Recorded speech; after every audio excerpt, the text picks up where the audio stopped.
Hello all, I hope you're all doing well. We are continuing with our weekly portion review, and this week we are in the portion of Beshalach, when Pharaoh finally sent the Israelites out of Egypt. However, in this portion, he changes his mind, right? And he decides to chase the Israelites, as we know, to the Sea of Reeds. We have the famous splitting of the sea. The Israelites also experience aside from that miracle, they also have their experience with the manna bread. There's Moses striking the rock. We have them receiving their clean water.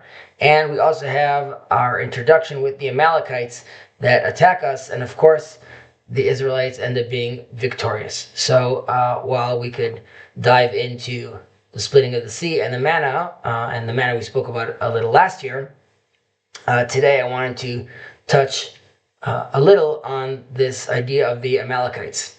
And we are told in verse 17:12 in Exodus, "But Moses' hands grew heavy.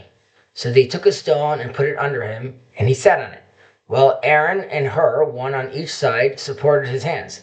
Thus his hands remained steady until the sun set." Right? So this is in the famous battle is happening, and Aaron and Hur come and support Moses' hands, right? While the hands are up in the air, the Israelites are successful, and while his hands come down, they start to lose.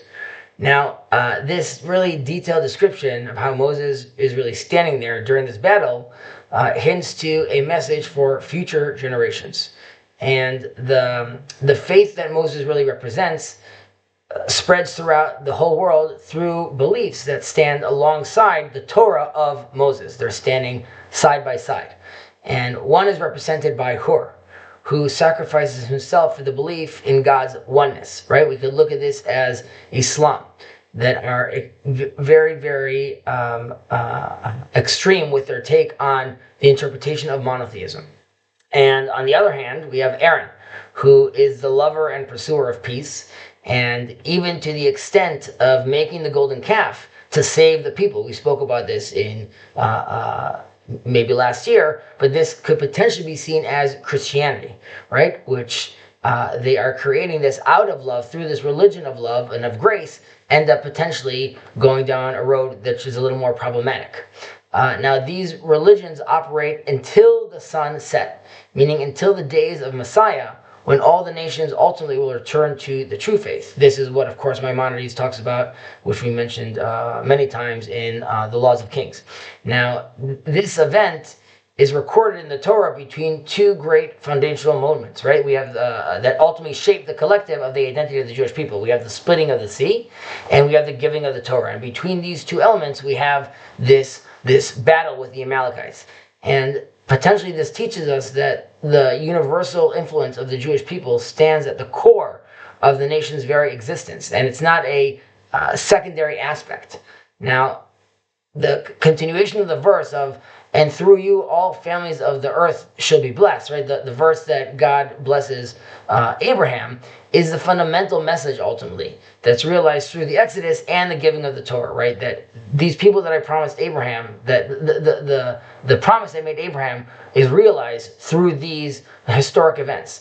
And we learn from this event that as long as the Amalekites exist in the world, there's a doubt. Our sages has told us that in the gematria, in the numeral equation, Amalek also means doubt.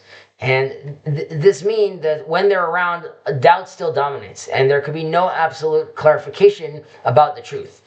So instead, we look at this, and we look at the verse saying, "His hands remain steady in faith." The Torah of Moses testifies to the true belief in the form of faith, right? Until the day when the truth will emerge from its current concealment that we're all living in, and everyone will ultimately see together that God has spoken truth to Moses.